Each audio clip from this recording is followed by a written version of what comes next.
NEET exam எழுதுறதுக்காக எல்லாரும் ready ஆகிட்டீங்க. இப்போ எல்லாருக்கும் இருக்கக்கூடிய மிகப்பெரிய ஒரு யோசனை என்னென்னா, சார் இந்த சோதனை பண்ணுவாங்கல்ல, நம்மளை வந்து பார்த்தீங்கன்னா ஃபுல்லாக செக் பண்ணிட்டு தான் உள்ள எக்ஸாம் சென்டருக்குள்ளே விட போகிறாங்கல்ல, அதை நினச்சா தான் சார் ரொம்ப வேதனையாக இருக்குது. இந்த சோதனையை நினச்சா பெரிய வேதனையாக இருக்குது சார். எங்களோட அந்த காதில் போட்டிருக்கக்கூடிய தோடை கலட்ட சொல்லுவாங்களா, இல்லை இந்த மூக்குத்தியை கலட்ட சொல்ல போகிறாங்களா, இல்லை நான் போட்டிருக்கக்கூடிய அந்த தாலி செயின் இந்த மாதிரி ஏதாவது கழட்டி வைக்க சொல்ல போகிறாங்களா, கையில் மோதிரம் செயின் இந்த மாதிரி ஏதாவது ஒன்று போட்டு போகலாமா போடக்கூடாதா, பெரிய ஒரே பிரச்சனையாக இருக்குது சார். என்ன ட்ரெஸ் கோடில் போகணும், அந்த எக்ஸாம் சென்டருக்கு நம்ம எக்ஸாம் எழுதுறது 180 நிமிஷம் தான். 180 கொஸ்டினை 180 நிமிஷத்தில் அட்டன் பண்ண போகிறோம். அதை எக்ஸாம் எழுதுறதுக்குள்ளே இவங்க பண்ணுற சோதனையில் பல வேதனையே நமக்கு நடந்துடும் போல இருக்குது. அதை நினச்சா தான் சார் ரொம்ப வருத்தமாக இருக்குன்னு நிறைய பேர் நினைப்பீங்க, நிறைய பேரண்ட்ஸ் அண்ட் ஸ்டூடெண்ட்ஸ் நினைப்பீங்க. குறிப்பாக அதுக்கான நோட்டிஃபிகேஷனை நேற்று வந்து neet.nta.nic.inங்கிற வெப்சைட்டில் என்ன மாதிரி ட்ரெஸ் கோடில் நீங்கள் வரணும், என்னென்ன பொருட்கள்லாம் எடுத்துகிட்டு வரணுங்கிறதுக்கான ஒரு நோட்டிஃபிகேஷனை கொடுத்துருக்காங்க. ஸோ அதை பற்றி இப்போ நம்ம டீட்டெயில்டாக இங்கே பாருங்கள். நம்ம ஒரு டிரான்ஸ்பரண்ட் வாட்டர் பாட்டில், ஏன்னா இன்றைக்கி வந்து அப்படியே கொளுத்தி எடுக்குது வெயில். அப்போ நம்ம மதியான நேரத்தில் இங்கே போகிறோம், காலையிலே 11 மணிக்கே போகிறோம். அப்போ வாட்டர் பாட்டில் கொண்டு போகலாம். அதுக்கப்புறம் சில பேருக்கு இந்த மத ரீதியான நம்பிக்கை, குறிப்பாக வந்து பார்த்தீங்கன்னா சரி நிறைய பேர் வந்து இந்த குர்த்தா அணிஞ்சிட்டு போகிறது, சார் நம்ம வந்து எப்படி சார் போகணும், அதெல்லாம் வந்து தவிர்த்துடணுமா, நம்ம மத ரீதியான நம்பிக்கை இருக்கே, அப்போ அங்கே போகையில் நம்மளை வந்து இல்லை நீங்கள் இப்படியெல்லாம் வரக்கூடாதுன்னு சொல்லுவாங்களா, அதுக்கெல்லாம் வந்து நீங்கள் கொஞ்சம் முன்னாடியே அட்வான்ஸாக வந்து பார்த்தீங்கன்னா சென்டருக்கு 11 மணிக்கே போகிறது ரொம்ப நல்லது. அது இல்லாமல் இந்த கிளாத்து, சார் நாங்கள் ஆடை ட்ரெஸ்ஸு வந்து பார்த்தீங்கன்னா ரொம்ப மெலிசாக இருக்கணுமா சார், கொஞ்சம் ஹார்டான ட்ரெஸ்ஸு போட்டு போகக்கூடாதா, டிஷர்ட் போட்டு போகலாமா. அதுக்கப்புறம் நிறைய பேர் வந்து பார்த்தீங்கன்னா என்ன மாதிரி ட்ரெஸ்ஸில் போகணுங்கிறதே ஒரு கொஸ்டினாக இருக்கும். ஸோ அதுக்குமே இன்ஃபர்மேஷன் கொடுத்துருக்காங்க. அதை நீங்கள் வந்து போகலாம், எப்படி வேணாலும் போகலாம். கொஞ்சம் முன்னாடியே இங்கே அட்வான்ஸாக போயிட்டீங்கன்னா நீங்கள் கொஞ்சம் பயப்பட தேவையில்லை. உங்களோட சோதனைகள்லாம் பார்த்துட்டு நான் நார்மலாக நிறைய 12th மாணவர்களுக்கு சொன்னேன், உங்களோட ஸ்கூல் ட்ரெஸ்லேயே போங்க அப்படின்னு சொன்னேன். மற்றவங்க எல்லாமே அவங்களுக்கு தெரியும், ஆல்ரெடி ரிப்பீட்டட் ஸ்டூடெண்ட்ஸ் எல்லாருக்குமே தெரியும். ஏன்னா முன்னாடி ரிப்பீட் பண்ணவங்க எல்லாருக்கும் எப்படி இங்கே போகணுங்கிறது ஏற்கனவே எழுதியிருக்கீங்க. அப்போ இது வந்து புதுசாது. அது இல்லாமல் வந்து பார்த்தீங்கன்னா நம்ம ஷூ போட்டு போகணுமானா ஷூவெல்லாம் போடக்கூடாதுன்னு சொல்லியிருக்காங்க. செருப்பே இல்லாமல் கூட நான் போகிறேன், எனக்கு இவங்க பண்ணுற சோதனையை நினச்சாதான் வேதனையாக இருக்குன்னு தான் எல்லாரும் நினைப்பீங்க. ஏன்னா அந்த லெவலுக்கு கொடுமை. நம்ம மூக்குத்திக்குள்ளே அந்த மூக்குக்குள்ளே ஒரு பிட்டை கொண்டு போயிடுவோம்னு நினைக்கிறாங்களா, அதுதான் வேதனை. இப்போ நம்ம கவனிக்க வேண்டியது, இதில் எத்தனை லட்சம் பேர் சார் இந்த எக்ஸாம் எழுத போகிறாங்க, நீட் எக்ஸாம் எழுத போகிறவங்க கிட்டத்தட்ட ரிஜிஸ்டர் பண்ணியிருக்கவங்கன்னு பார்த்தீங்கன்னா 22,79,743 பேர். அதில் மாணவிகள் தான் அதிகம், 13,32,928 பேர் மாணவிகள் தான். மாணவர்கள் 9,46,815 பேர். 58% வந்து பார்த்தீங்கன்னா, அதாவது அதிகமான மாணவிகள் எழுதுறாங்க அப்படிங்கிறது தான் இப்போ முக்கியமான இன்ஃபர்மேஷன். அதாவது மாணவிகள் தான் முதல்ல இருக்கிறாங்க நீட் எக்ஸாம் எழுதுறதுக்கு. இப்போ அடுத்து இந்த முழு விளக்கம், இப்போ நமக்கு வந்து எப்படி சார் ட்ரெஸ் கோடில் போகிறது, அதை கொஞ்சம் தமிழில் தெளிவாக சொல்லுங்கள் சார் அப்படின்னா, நான் வந்து அந்த கூகுள் ஜெமினியில் தான், வேற ஒன்றும் இல்லை, அதில் வந்து உங்களுக்கு டிரான்ஸ்லேட் பண்ணி தமிழில் சொல்கிறேன். இங்கே பாருங்கள், நீட் தேர்வு மையங்களில் ஆடை கட்டுப்பாடு மற்றும் அனுமதிக்கப்பட்ட பொருட்கள் தொடர்பான விண்ணப்பதாரர்களுக்கு அறிவுரை.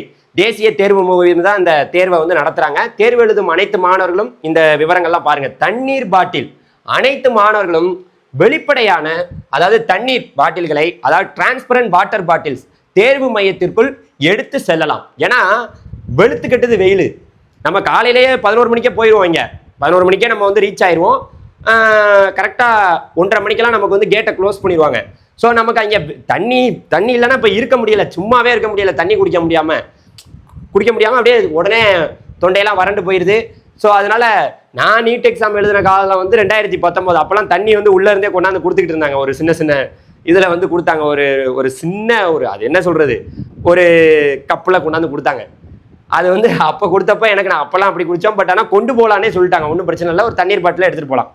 அடுத்து வந்து பார்த்தீங்கன்னா மத ரீதியான ஆடைகள் பொருட்கள். மாணவர்கள் தங்களின் மத நம்பிக்கைக்குரிய பொருட்கள் அல்லது ஆடைகள், அதாவது articles or objects of faith, ஒரு நம்பிக்கை இருக்கு, அணிந்து வர அனுமதிக்கப்படுகிறார்கள். ஒரு பிரச்சனை இல்லை, மத ரீதியான நம்பிக்கைகள் இருந்தால் அதெல்லாம் நீங்கள் அனுமதிக்கப்படுகிறார்கள்னு சொல்கிறேன். இருப்பினும் முறையான உடல் பரிசோதனை, அதாவது ஃப்ரிஸ்கிங், உங்களோட வந்து இதை ஃபுல்லாக செக் பண்ணிட்டு உட்படுத்துவதற்காக இவர்கள் தேர்வு மையத்திற்குள் முன்கூட்டியே வந்து தகவல் தெரிவிக்க வேண்டும் அப்படின்னு சொல்லிட்டாங்க.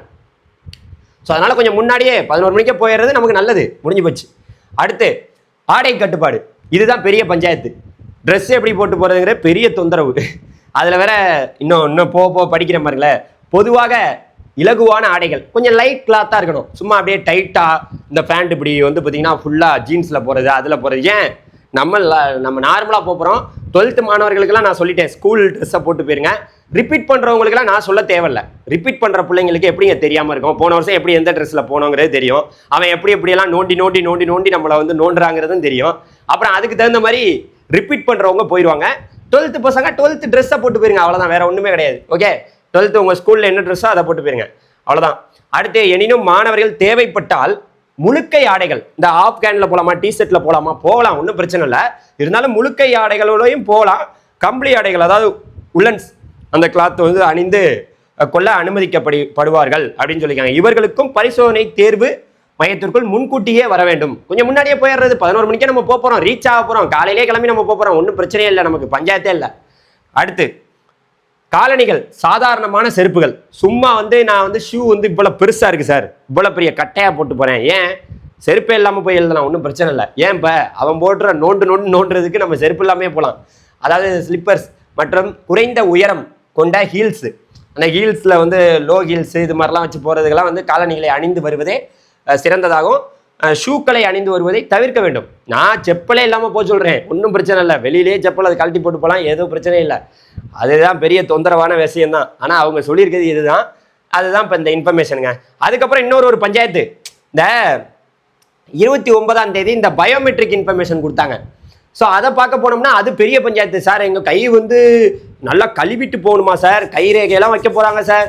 அப்போ நம்மளை வந்து கைரேகையை வச்சு நம்மளை ஒரு வேளை தூக்கிட்டாங்கன்னா ஏன் நீங்கள் கவலைப்படுறீங்க? நல்லா ஒன்று கேட்டுங்க, ஒருவேளை உங்களுக்கு உங்களோட ரேகை ஒர்க் ஆகலைன்னா கூட நீங்கள் உங்களுக்கு ஒரு லெட்டர் கொடுப்பாங்க, அதை ஃபில் பண்ணி கொடுத்துட்டு தாராளமாக நீங்கள் எக்ஸாம் எழுதலாம். உங்களெல்லாம் எழுதக்கூடாது, வெளியில் போ அப்படின்லாம் சொல்ல முடியாது. நமக்கு ஹால் டிக்கெட் வந்திருக்கு, ஹால் டிக்கெட் நம்ம கொண்டு போகிறோம், ஹால் டிக்கெட்டில் தான் நம்ம எல்லாமே நம்மகிட்ட இருக்குது. ஹால் டிக்கெட்டில் வந்து நம்மளோட பாஸ்போர்ட் சைஸ் ஃபோட்டோ ஒட்டியிருக்கோம், நம்மளோட கைரேகையை வச்சிருக்கோம், கையெழுத்து மட்டும் எக்ஸாம் சென்டருக்குள்ளே போட போகிறோம். அது இல்லாமல் வந்து பார்த்தீங்கன்னா இன்விஜிலேட்டர் உங்களை செக் பண்ணிட்டு தானே எக்ஸாம் எழுத விட போகிறாங்க. அதனால் பயப்படவே தேவையில்லை. பின்னாடி வந்து நம்ம போஸ்ட் கார்டு சைஸ் ஃபோட்டோ ஒட்டியிருக்கோம், ஒரு ஒரியும் இல்லை. ஸோ அதனால் நீங்கள் எல்லாருமே பயோமெட்ரிக் சோதனை கடைபிடிக்கப்படும். இங்கே பாருங்க, கட்டாய பயோமெட்ரிக் பதிவு தேர்வு நாளன்று மாணவர்களுக்கு உடல் பரிசோதனை, அதாவது அந்த ஃப்ரிஸ்கிங், உங்களோட உடல் பரிசோதனை முடிந்த பிறகு ஒவ்வொரு மாணவருக்கும் தேர்வு அறைக்குள் நுழைவதற்கு முன்பாக கட்டாயமாக பயோமெட்ரிக் செயல்முறை உட்பட வேண்டும். அதுக்கு உட்படணும். நீங்கள் பயோமெட்ரிக் உங்களுக்கு கேட்பாங்க, அதில் பயோமெட்ரிக் தோல்வி அடைந்தால் விதிவிலக்கு. அது இதுக்கெல்லாம் மாணவர்கள் தேர்வு அறைக்குள் நுழைய அனுமதிக்கப்படுவார்கள். அதாவது சில பேருக்கு அந்த கோளாறுலாம் இருக்கும், அதாவது அவங்களுக்கு சரியாக வரல அப்படின்னா அது என்ன சொல்கிறாங்க, டிவைஸ் ஹார்ட்வேர் ஃபெயிலியர் ஆயிடுச்சுன்னா, அதுக்கப்புறம் வந்து poor quality of biometric data, அதுக்கப்புறம் இந்த UIDI அந்த ஃபெயிலியர், கனெக்டிவிட்டியில் ஃபெயிலியர் ஆனாலோ, இல்லை ஃபிசிக்கலி இன்னபிலிட்டியாக இருந்தாலோ, இந்த மாதிரி பிரச்சனைகள்லாம் உங்களுக்கு இருந்துச்சுன்னா உங்களுக்கு, அதாவது ரைட் அண்ட் அண்டர்டேக்கிங் அந்த காரணத்தினால பயோமெட்ரிக் பதிவு செய்ய முடியாத மாணவர்கள் தேர்வு எழுத அனுமதிக்கப்படுவார்கள். ஆனால் அவர்கள் அதற்கு பதிலாக ஒரு எழுத்துப்பூர்வமான உறுதிமொழி கடிதத்தை சமர்ப்பிக்க வேண்டும் அப்படின்னு தெளிவாக கொடுத்துறாங்க. இதற்கான படிவம் தேர்வு மையத்திலே வழங்கப்படும். நீங்கள் வெளியிலலாம் போய் வாங்கிட்டுலாம் இருக்க முடியல, அவங்களே கொடுப்பாங்க. ஓகே, எல்லாருமே உள்ளே போய் தான் அவங்க புக்லெட் கொடுக்க போகிறாங்க. நம்ம OMR சீட்டில் அப்படியே ஷேடோ தான் பண்ண போகிறோம். ஸோ அங்கே அட்டன் பண்ணுறது தான் 150 நிமிஷத்தில் டக்குன்னு டைமில் அதை எதைனா கொஞ்சம் பொறுமையாக யோசித்து அட்டன் பண்ணணும். ஓகே, அதனால் நான் மறுபடியும் சொல்கிறேன், ஏன்னா உங்களோட கனவு, பல பேரோட கனவு வந்து 720க்கு 720 மார்க் வாங்கணுங்கிறது தான் பல பேரோட கனவு. ஸோ இதில் வந்து பார்த்திங்கன்னா தேர்வு நேரத்தில் தொந்தரவு செய்யக்கூடாது, அதான் போட்டிருக்காங்க. தேர்வு நடைபெறும் நேரமான மதியம் 2 மணி முதல் 5 மணி வரை மாற்றுத்திறனாளிகள் மாணவர்களுக்கு, PWD மாலை 6 மணி வரை பயோமெட்ரிக் சரிபார்ப்பாக மாணவர்கள் எந்த விதத்திலும் தொந்தரவு செய்யக்கூடாது என மையங்களுக்கு உறுதியாக அறிவுறுத்தப்பட்டுள்ளது. மாணவர்களை வந்து தொந்தரவுப்படுத்தக்கூடாதுன்னு சொல்லியிருக்காங்க. ஓகே, இப்போ நம்ம அடுத்து ஒரு முக்கியமான இன்ஃபர்மேஷனுங்க. இங்கே பாருங்க, உங்களுக்கு டைம்லாம் தெரியும், நான் சொல்ல தேவையில்லை. நம்ம வந்து பார்த்தீங்கன்னா இங்கே பாருங்க, உங்களுக்கு மாடல் கொஸ்டின் நான் இங்கே இருக்க பாருங்க, 180 கொஸ்டின். இதை தான் எல்லாரும் 180 கொஸ்டினுக்கு அந்த பயாலஜிலாம் விழுந்து படிச்சிருப்போம். அதெல்லாம் வந்து பாட்னி சுவாலஜிலாம் யோசித்து அட்டன் பண்ணுங்க. ஏன்னா நம்ம வந்து நெகட்டிவ் மார்க் இருக்குது. ஸோ ஒரு கொஸ்டின் தப்பாக பண்ணாலும் நமக்கு பிரச்சனை. அதனால யோசிச்சு நிதானமாக, நிறைய பேர் வந்து பல டெஸ்ட்டை பார்த்துட்டோம், இது ஒரு டெஸ்ட்டு தான். எக்ஸாம் எழுதுறவங்களுக்கு நான் என்ன சொல்ல வரேன்னா, எக்ஸாம் எழுதிட்டு வரட்டும், இந்த மாணவர்களை விடுங்க. பெற்றோர்கள் இருக்கீங்கல்ல, அவங்கள திட்டவே கூடாது. என்ன மார்க் வேணால் எடுக்கட்டுமே, என்ன பிரச்சனைன்னு கேட்குறேன். இங்கே என்ன எல்லாம் உண்மையாக இருக்காங்களா? நாட்டில் எல்லாமே உண்மையாக நடக்குதா? மார்க் 720 மார்க்கில் 180, அதாவது வெறும் 120 130 எடுத்தவன் 30 லட்சம் கொடுத்து MBBS படிக்க போயிடுறான். 410 420 மார்க் வாங்கினவங்க கவர்மெண்ட் கோட்டால சீட்டு கிடைக்கலன்ட்டு வேதனையில் உட்காந்துருக்காங்க. அப்ப சமமான கல்வி நீட் தேர்வு வந்ததுக்கு அப்புறம் என்ன சமமான கல்வி இருக்கா? இல்லையே. எல்லா தனியார் கல்லூரிகளும், அது டீம்டு யூனிவர்சிட்டியா இருக்கட்டும், பிரைவேட் யூனிவர்சிட்டியா இருக்கட்டும், எந்த யூனிவர்சிட்டியா இருக்கட்டும், அரசு நீட் தேர்வை சமமா எல்லாருக்கும் வைக்க முடியுதுல, வைக்க தெரியுதுல்ல. அப்ப தனியார் கல்லூரியில சேரையில 130 மார்க் எடுத்தாலும் ஒரே பணம் தான். இத்தனை லட்சம் ரூபாய்க்கு மேல தனியார் கல்லூரி பணம் வாங்கினா அந்த காலேஜ் மேல நடவடிக்கை எடுப்போம்னு மத்திய அரசாலையோ இல்ல மாநில அரசாலையோ சொல்ல முடியலையே. ஏன் அப்படி? ஏன்னா தனியார் கல்லூரிகளுக்கு அரசே துணை போறாங்க. அப்படிதான் இருக்கும் நாடு. அதனால நாடே ஒழுங்கா இல்லை, இந்த சமூகமே ஒழுங்கா இல்லை. நம்ம பிள்ளைங்களை நம்ம திட்டக்கூடாது. மார்க் என்ன வேணாலும் வாங்கட்டும், 720க்கு 500 வாங்கட்டும், 400 வாங்கட்டும், 300 வாங்கட்டும். நம்ம புள்ள தப்பான புள்ள கிடையாது. நம்ம புள்ள எல்லாருமே வெற்றியாளர்கள். நம்மளோட கஷ்டப்பட்டு நம்மளை ஒரு பிள்ளையை படிக்க வைக்கிறதுக்கான காரணம் அதுதான். பல லட்சங்களை கொடுத்து நீங்கள் வந்து கோச்சிங் சென்டர்லாம் படிக்க வச்சிருப்பீங்க. அதனால உங்கள் பிள்ளைங்களை நீங்கள் திட்டாதீங்க எக்ஸாம் எழுதிட்டு வெளியில் வரையில. அதை முதல் நான் சொல்லிக்கிறேன். ஓகே, அதனால இந்த எக்ஸாமை வந்து நீங்கள் அட்டன் பண்ண போறீங்க. குறிப்பாக வந்து எத்தனை மணிக்கு? 11 மணிக்கு அங்கே இருக்கணும். எக்ஸாம் சென்டருக்கு 11 மணிக்கு ரீச் ஆயிருங்க. ஏன்னா இங்கே பாருங்க, ரிப்போர்ட்டிங் அந்த என்ட்ரி டைம் வந்து சென்டருக்கு வந்து 11 மணி. அதே போல் அதாவது க்ளோசிங் வந்து 1:30க்கெலாம் க்ளோஸ் பண்ணிடுவாங்கப்பா. அதுக்கப்புறம் நான் அழுது பிடிச்சி பஸ் ஏறி ஓடிக்கிட்டு இருக்கேன், அதெல்லாம் கிடையாது. 1:30க்கெலாம் கேட்டை க்ளோஸ் பண்ணிடுவாங்க. அதுக்கப்புறம் 1:30லேருந்து 1:45 அதுக்குள்ளே என்ன பண்ணுவாங்கன்னா அங்கே அனௌன்ஸ் பண்ணுவாங்க. அதாவது இம்பார்ட்டன்ட் இன்ஸ்ட்ரக்ஷன் வந்து செக் பண்ணி, அட்மிட் கார்டெல்லாம் செக் பண்ணி இன்விஜிலேட்டர் உங்களை பார்ப்பாங்க இந்த டயத்துக்குள்ளே 1:30லேருந்து 1:45க்கு. அதுக்கப்புறம் அந்த புக்லெட் இருக்குது பார்த்தீங்களா, நீங்கள் எக்ஸாம் அந்த இதெல்லாம் வந்து ஒவ்வொரு கொஸ்டினாக பார்த்து ஷேடோ பண்ணி எக்ஸாம் அட்டன் பண்ண போகிறீங்களா, அந்த புக்லெட் வந்து பார்த்தீங்கன்னா டெஸ்ட் புக்லெட்டு 1:45 உங்களுக்கு என்ன பண்ணுவாங்க, அப்போ உங்களுக்கு டிஸ்ட்ரிபியூட் பண்ணுவாங்க, கொடுத்துருவாங்க. கொடுத்ததுக்கப்புறம் நீங்கள் அதில் ரைட் பண்ணலாம். டெஸ்ட் புக்லெட்டை வந்து பார்த்தீங்கன்னா அந்த கேண்டிடேட் இதெல்லாம் ஃபில் பண்ணுறது 1:50லேருந்து ஸ்டார்ட் ஆயிடலாம். ஸ்டார்ட் பண்ணி டெஸ்ட்டு வந்து பார்த்தீங்கன்னா 2 மணிக்கு ஸ்டார்ட் ஆகி கரெக்டாக 5 மணியோட முடிஞ்சிட போகுதுங்கிறது தான் இப்போ இங்கே இன்ஃபர்மேஷன்.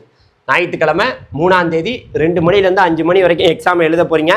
எழுதிட்டு வெளியில் வரையில் நல்ல சந்தோஷமாக வாங்க, ஹாப்பியாக வாங்க, யாரும் கவலைப்படாதீங்க. எவ்வளோ பெரிய ஒரு கொஸ்டின் டஃப்பாக கேட்டிருந்தாலும் அதை அப்படியே இக்னோர் பண்ணுங்க, ஒன்றும் பிரச்சனை இல்லை. நான் எவ்வளோ மார்க் தான் வாங்குறேன், வெளியில் வந்து சொல்கிறதுக்கெல்லாம் வெக்கப்பட தேவையில்லை. நாடு நல்லா இல்லை, அதாவது நம்ம ஒரு சுடுகாட்டில் இருக்கோம், உண்மையான இந்திய நாட்டில் இல்லை. ஏன்னா தனியார் கல்லூரிகள் இன்னைக்கு ஒழுங்கான பணம் வாங்கினால் பல மாணவர்கள் எம்பிபிஎஸ் படிப்பாங்க. இங்கே பணம் இருக்கவனுக்கு ஒரு இப்போ இந்த நீட் தேர்வு வந்ததுக்கப்புறம் எல்லாம் எதுவும் ஒளிஞ்சிருச்சான்னு கேட்குறேன். ஒன்றும் ஒளியலையே. தனியார் கல்லூரியில் சமமாக வந்து பணத்தை வாங்க சொல்லுங்க பார்ப்போம். அதுதான் வந்து இந்த நீட் தேர்வுக்கான வெற்றி. நான் சொல்கிறேன், எவனாவது எந்த சேனல்லையாவது சொல்ல முடியுமா? நான் இங்கே தைரியமாக சொல்கிறேன், நம்ம பிள்ளைங்க யாரும் எந்த ஒரு தப்பும் பண்ணலை. யாரும் வந்து இன்னைக்கு இதுக்காக போய் நான் மார்க் கம்மியாக வாங்கினோன்னு எதையுமே பண்ணிக்காதீங்க. இந்த நாடு தான் உருப்படாமல் இருக்குது. நம்ம நல்லா தான் படிக்கிறோம், நல்லா தான் பண்ணுறோம். ஸோ சமமான கல்வி, சமமான ஒரே இடங்கள்ல எல்லா இடத்துலையும் ஒரே மாதிரி ஃபீஸு எல்லா இடத்துலையும் வாங்க சொல்லுங்கள். அப்புறம் அந்த நீட் தேர்வை சமமாக எல்லாருக்கும் வைக்கிறாங்களா, அதை நம்ம ஏற்றுக்கலாம். ஸோ அதனால் நான் என்னடா அது எகெயின்ஸ்டாக இருக்குன்னு சொல்ல, நீட் தேர்வு ரொம்ப முக்கியமானது. இது தேர்வு வந்தோன்னே நிறைய விஷயங்கள் இன்னைக்கு எந்த வழியிலையும் யாரும் கல்லூரிகளில் போய் சேர முடியல. அதை நான் நம்புகிறேன். கவர்மெண்ட் கோட்டா, மேனேஜ்மெண்ட் கோட்டா எல்லாமே. ஆனால் சமமான எல்லாருக்கும் ஒரே ஃபீஸு, எல்லா தனியார் கல்லூரிகளும் ஒரே மாதிரியான ஃபீஸு, இவ்வளவு தான் வாங்கணும். இதுக்கு மேலே நீ 10 ரூபா வாங்கினா உன் மேலே அந்த காலேஜ் மேலே நடவடிக்கை எடுப்போம்னா அரசால் சொல்ல முடியுமா? சொல்லட்டும், அதை சொல்லி அது மாதிரி நடவடிக்கை எடுக்கட்டும். நீட் தேர்வை தாராளமாக நான் வரவேற்கிறேன். ஓகே, அடுத்த வீடியோ சந்திப்போம். இந்த நீட்டு அந்த மார்க் வந்துருச்சு, இது இப்படி வந்துருச்சு, கொஸ்டின் அப்படி வந்துருச்சு, மார்க் குறைஞ்சிரும், கட் ஆஃப் குறைஞ்சிரும், அதெல்லாம் பார்க்காதீங்க. அதெல்லாம் தூக்கி குப்பையில் போட்டுருங்க. ரிசல்ட் வந்ததுக்கப்புறம் எதாக இருந்தாலும் முடிவு பண்ணலாம். ஓகே, இந்த கட் ஆஃப் அனலைஸ் பண்ணுறேன், நான் இப்படி பார்த்தோம், பசங்க சொன்னாங்க, ரிவ்யூ சொன்னாங்க, இப்போ கூட சொல்லிட்டு இருக்காங்களா முந்தைய கருத்து கணிப்பு, பிந்தைய கருத்து கணிப்பு, எழுதுறதுக்கு முன்னாடி எப்படி இருந்தாங்க, எழுதுறதுக்கு பின்னாடி எப்படி இருக்கிறாங்க. அட போங்கய்யா, நீங்கள் ரிசல்ட் வரட்டும், அதுக்கப்புறம் பேசிக்கலாம். நன்றி, வணக்கம். இந்த வீடியோ உங்களுக்கு பிடிச்சிருந்துச்சுன்னா நிறைய மாணவர்களுக்கு ஷேர் பண்ணுங்கள். கூலாக போங்க, ஹாப்பியாக போங்க. நம்ம எல்லாருமே வெற்றியாளர்கள். வெற்றி பெறுவதற்காகவே நம்ம பிறந்தவர்கள். நன்றி. உங்களோட ஒவ்வொரு சப்போர்ட்டும் எனக்கு தேவை. அதனால் மறந்துடாமல் சப்ஸ்கிரைப் பண்ணிடுங்க. அப்போ தான் எங்களுக்கும் ஒரு உத்வேகம் கிடைக்கும் அடுத்தடுத்து வீடியோ போடுறதுக்கு. நன்றி.